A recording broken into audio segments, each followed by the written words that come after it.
Hello everyone, welcome to my channel. ನಾನು ಇವತ್ತು ಈ ಒಂದು ವಿಡಿಯೋದಲ್ಲಿ ನಿಮಗೆ ಒಂದು ಸಣ್ಣ ಕಥೆಯನ್ನು ಹೇಳಲಿಕ್ಕೆ ಬಂದಿದ್ದೀನಿ. ಏನಪ್ಪ ಅದು ಕಥೆ ಅಂತ ಹೇಳ್ತೀರಾ? ದ್ವೀಪದಲ್ಲಿ ಸಿಲುಕಿಕೊಂಡ ಮಹಾರಾಜ. ಬನ್ನಿ ಈ ಕಥೆಯನ್ನು ಶುರು ಮಾಡೋಣ.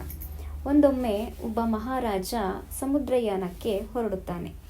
ತನ್ನ ಹಡಗಿನಲ್ಲಿ ಪ್ರಯಾಣ ಮಾಡುತ್ತಿದ್ದಂತೆ ಆತ ದಿಕ್ಕು ತಪ್ಪಿ ಯಾವುದೋ ಒಂದು ದ್ವೀಪವನ್ನು ತಲುಪುತ್ತಾನೆ.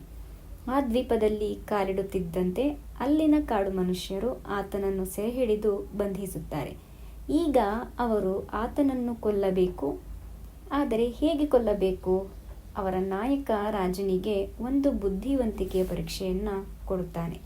ನೋಡಪ್ಪ ಮಹಾರಾಜ, ಈಗ ನೀನೊಂದು ಹೇಳಿಕೆ ಕೊಡಬೇಕು. ಆ ಹೇಳಿಕೆ ನಿಜವೆಂದು ತೋರಿದರೆ ನಿನ್ನನ್ನು ಕತ್ತರಿಸುತ್ತೇವೆ. ಒಂದು ವೇಳೆ ಅದು ಸುಳ್ಳು ಎಂದಾಗುವುದಾದರೆ ನಿನ್ನನ್ನು ಬಿಸಿ ಎಣ್ಣೆಯಲ್ಲಿ ಕಾಯಿಸುತ್ತೇವೆ ಎಂದು ಕಾಡು ಮನುಷ್ಯರ ನಾಯಕ ಹೇಳುತ್ತಾನೆ. ಮಹಾರಾಜ ಯೋಚನೆ ಮಾಡಿ ಕೊನೆಗೆ ಒಂದು ಹೇಳಿಕೆ ಕೊಡುತ್ತಾನೆ. ಆ ಹೇಳಿಕೆಯನ್ನು ಆಲಿಸಿದ ಕಾಡು ನಾಯಕ ಯೋಚಿಸಿ ಏನು ಮಾಡಬೇಕೆಂದು ಗೊತ್ತಾಗದೆ ಆತನನ್ನು ಜೀವಂತವಾಗಿ ಬಿಟ್ಟು ಬಿಡುತ್ತಾನೆ. ಹಾಗಾದರೆ ಆ ರಾಜನು ನೀಡಿದ ಹೇಳಿಕೆ ಏನಿರಬಹುದು? ಇದಕ್ಕೆ ಕಮೆಂಟ್ ಮಾಡಿ. ಆ ರಾಜ ಯಾವ ರೀತಿಯಾದಂತಹ ಹೇಳಿಕೆ ಕೊಟ್ಟಿರ್ತಾನೆ? ಆ ಹೇಳಿಕೆಯನ್ನು ಕೇಳಿಸ್ಕೊಂಡಿರ್ತಕ್ಕಂತಹ ಕಾಡು ಮನುಷ್ಯರ ನಾಯಕ ಏನಕ್ಕೆ ಅವನನ್ನು ಬಿಟ್ಟಿರ್ತಾನೆ ಅನ್ನೋದು ಗೊತ್ತಾಗುತ್ತೆ.